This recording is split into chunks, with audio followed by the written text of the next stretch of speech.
Independent samples one-way ANOVA. This video lesson will teach you to define the term comparing means analysis of variance, explain the purpose of independent sample one-way ANOVA, understand the steps in doing independent sample one-way ANOVA and interpret the results, recognize the correct analysis method for correct object. Independent sample one-way ANOVA. Independent sample one-way ANOVA helps you to identify the difference in dependent variable. Here the dependent variable is numerical variable measured in ratio or interval scale. This difference can be identified across more than two groups. Here the independent variables is a categorical variable which has more than two groups. If these categorical variable, independent variable has two groups, you can run independent sample t-test to identify the differences between two groups. But here, if you have more than two groups, for example, if a company has 4 branches, if they want to identify the differences in sales among these 4 branches, they can use the independent sample one-way ANOVA. This helps the company to identify the differences in sales among these 4 different branches. Then we will see in another example, if a company wants to identify the differences in profit among 4 different branches, they can also run the independent sample one-way ANOVA and identify the difference. Another example, if a researcher wants to identify the differences in consumer satisfaction across 3 different promotional activities in a company: television advertisement, online advertisement, and sales promotions. A researcher wants to identify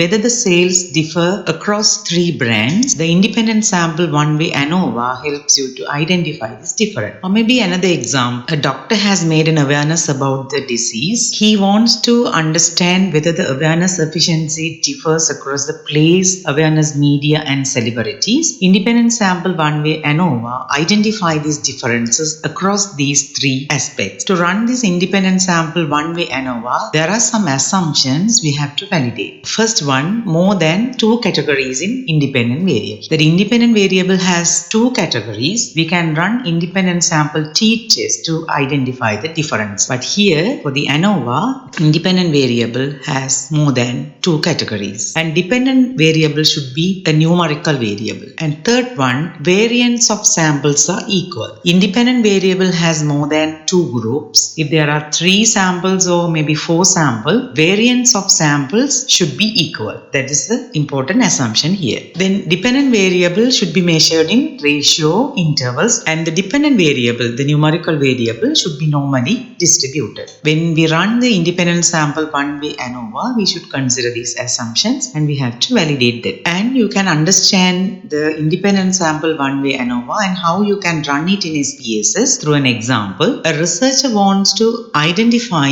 whether the job satisfaction differs across 3 departments in a company. He wants to identify the differences in job satisfaction among the finance department, production department, and sales department. Then we will see how you can run this independent sample one-way ANOVA in SPSS. Here the file is open. The 2 variables are there. The job satisfaction is dependent variable, the numerical variable measured in interval scale, and the department has 3 categories: finance department, production department, sales department. We can check whether our assumptions are validated here. Then the first assumption that more than 2 categories is okay because we have 3 categories. Dependent variable is numerical variable. It is measured in interval scale. That there are other 2 assumptions that dependent variable should be normally distributed and variance of samples are equal. The 2 assumptions we have to validate. Then to test the first assumption that whether the dependent variable is normally distributed, so we can identify or we can check this normality through the descriptive analysis. So then click on Analyze, Descriptive Statistic, then click on Explore. Here is the dialog box. Then you have to bring the dependent variable job satisfaction to the dependent list and bring the department into the factor list. Then click on OK. There will be the statistics. Then you can check from this output whether the independent variable is normally distributed or not. In the previous videos explains you about the statistics to check the normality of the data distribution. satisfaction, then you can compare that statistic with this output and you can understand and you can identify and validate whether the data is normally distributed or not. Then we will move into the other step, that how we can run the independent sample one-way ANOVA. Click on Analyze, Compare Mean, One-way ANOVA. Here is a dialog box. Then you have to bring your dependent variable into the dependent list. Then you have to bring your factor into the factor list. Bring your independent variable into the factor list. Then click on Post Hoc. Here you have to activate the turkey. Then click on Continue. Then click on Option. Here you have to click on Descriptives, Homogeneity of Variance Test, and Welch. Then you can click on Means Plot. Then click on Continue. Then click on OK. Now you have the out. Here the descriptives shows you the mean job satisfaction of these three departments in the organization. In the finance department, the job satisfaction is 2.08 with 1.676 standard deviation. In the production department, the job satisfaction 4.33 with 2.229 standard deviation. In the sales department, 7.67 with 1.723 standard deviation. Then the descriptive statistics shows you descriptives of the variables. Then the second output helps you to validate your assumption. That means what we have an assumption like variance are equals and variance are not equal. So here you can write the hypothesis to validate your assumption, that for the null hypothesis you can write variance of the samples are equal. So there is no differences among the samples. Variances are equal. But in the alternative hypothesis you have to write variance of samples are not equal. Differences are there. Then these assumptions can be validated with second out test of homogeneity of variance. Here that Levin statistic based on mean, that significant value is 0.664, which is greater than 0.05. Then we have to accept a null hypothesis and reject the alternative hypothesis. If we accept the null hypothesis, that means variance of the samples are equal. There is no differences. Therefore, our assumption is validated. Then we can test our hypothesis. In the third output, we can test our research hypothesis, that our main purpose, that to identify the differences in job satisfaction among these three departments, we can test it through this ANOVA table. For that purpose, we can write the hypothesis. Here the hypothesis is null hypothesis. Average job satisfaction is equal in three departments. There is no difference. But an alternative hypothesis says average job satisfaction is not equal in three departments. Differences are there. Here in the ANOVA table, significant value is there. Significant value is 0.000, which is less than the significant level 0.05. 5% significant level, 95% confident level. Here the significant value is 0.000. Compared to the significant level, significant value is less.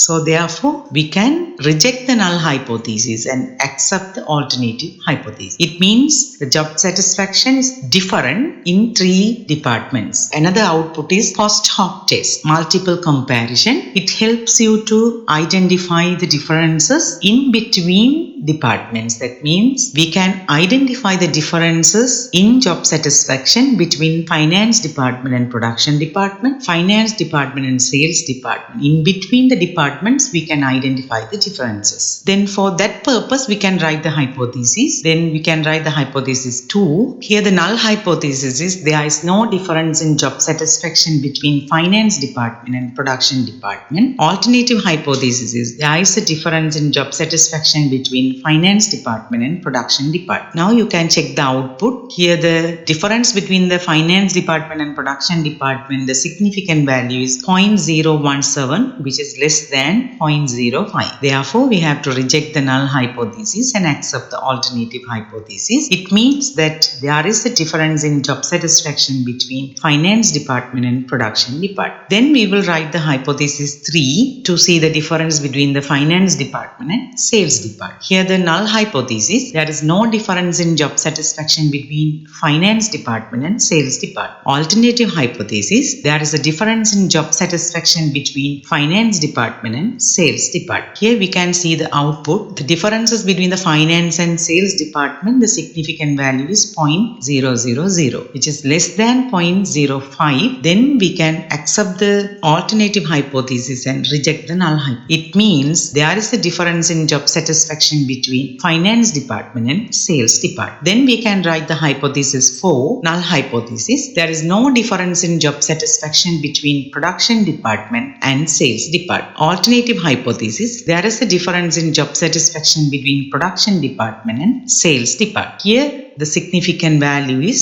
between production and sales, that is 0.000, which is less than the significant level 0.05. Therefore, we have to accept the alternative hypothesis and reject the null hypothesis. Then it means there is a difference in job satisfaction between production department and sales department. Homogeneous subsets. This output shows different subsets in job satisfaction. That means there are 3 groups, 3 samples we have selected. Homogeneous subsets put the different subsets into different groups because there is a difference in job satisfaction among these 3 departments. There are 3 different categories, 3 different subsets are there. Then it arranges those different subsets into different categories. Then you can confirm it through these mean plots also. Here the means plots shows the job satisfaction in 3 different departments. So in finance department, the job satisfaction is very low, and in production department it is in the moderate level. The sales department, the job satisfaction at the highest level. So we can conclude from this output that job satisfaction is high at sales department and very low at finance and moderate level at the production department. Then this company can identify the reasons behind why the satisfaction level is high in sales department, and they can apply those practices to the other 2 departments. In this video lesson, you have learned that to identify the situations to run the assumptions and how to validate the assumptions, and understand the steps in running ANOVA test in SPSS and interpreting the findings. Thank you.